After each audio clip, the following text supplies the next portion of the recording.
Coach, coming off an emotional weekend and being able to handle business now that you got to go on the road to Arkansas, how important was it for you to get this one under your belt? Good, yeah. I mean, like I said, we want to win every game. We want to continue to play good baseball. I mean, there's a little bit of lapse, I think, there in certain innings, but the guys kept playing and got back to it and did what they're supposed to do. You mentioned the lapses. What specifically were you paying attention to that you definitely want to be cleaned up before you go to bed? Yeah, I mean, we had a couple defensive miscues at first base.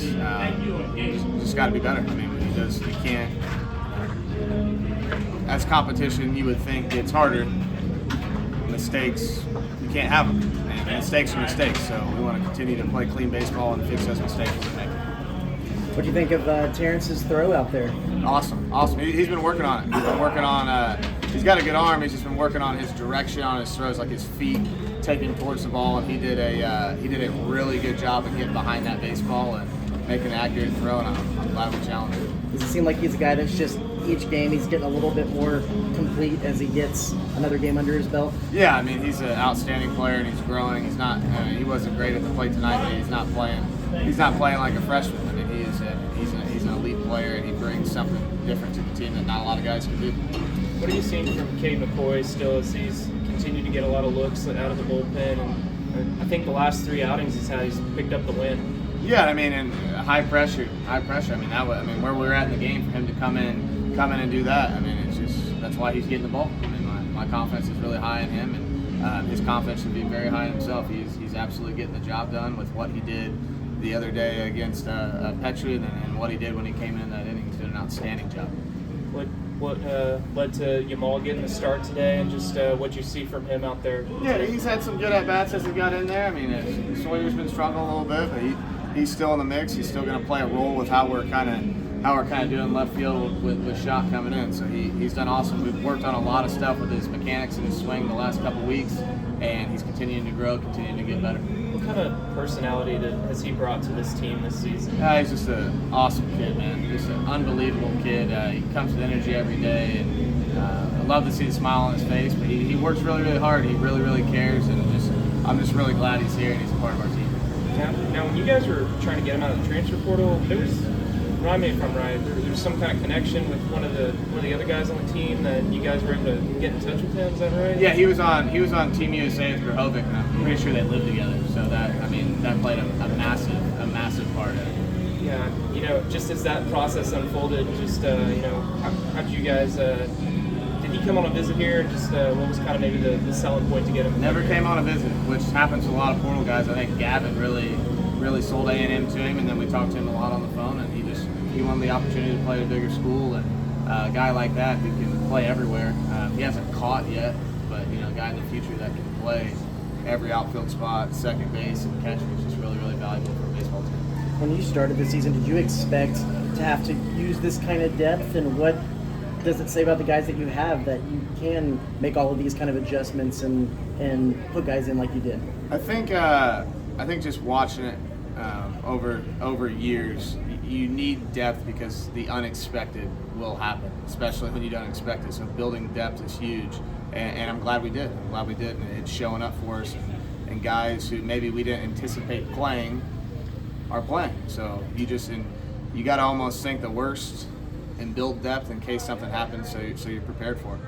What have you seen from the guys at the plate, during this win streak that maybe been different from early season at bats? I think the biggest thing is maybe it was just okay tonight, but like striking balls well in the strike zone. If you look at us analytically throughout the year, we really weren't chasing that much in the game. Now we were chasing too much with 2 strikes and not making those adjustments, but what we're really doing now is when the ball crosses the plate and we swing, we're slugging. Like guys are performing and hitting extra base hits and hitting balls hard at a higher clip than they were. Beyond what you saw from McCoy, the outings from Wilson and Rudis and Freshcorn, what did you see from them? Yeah, Wilson, awesome job. Awesome job filling up the strike zone. You saw 3 different pitches. He threw a really good breaking ball in a 3-1 count. Rudis again continues to impress. Fill up the strike zone. Changeup's really, really good. And then Freshcorn, a lot better that outing. He had a tough one, some tough luck in the last one with a check swing that I thought was a swing, which kind of changed his outing to me. But he looked great today. Stuff was great, not only in the strike zone, but looking at it metrically, it was really, really good.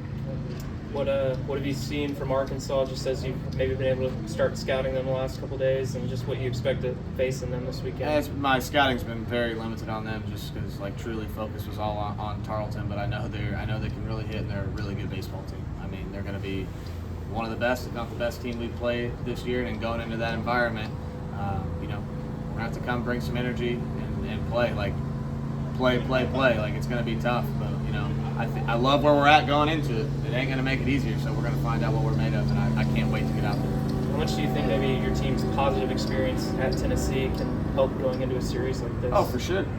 I mean, I think that experience we had at Tennessee has kind of helped put us, looking hopefully in the direction it looks like we're heading. So I mean, that was also obviously massive, and to get a win on the road, and we're going to go into a tougher environment, I believe, at Arkansas, and a really good baseball team. So I mean, Tennessee is obviously elite, Arkansas is elite. I don't know who's better. I just know they're both really good.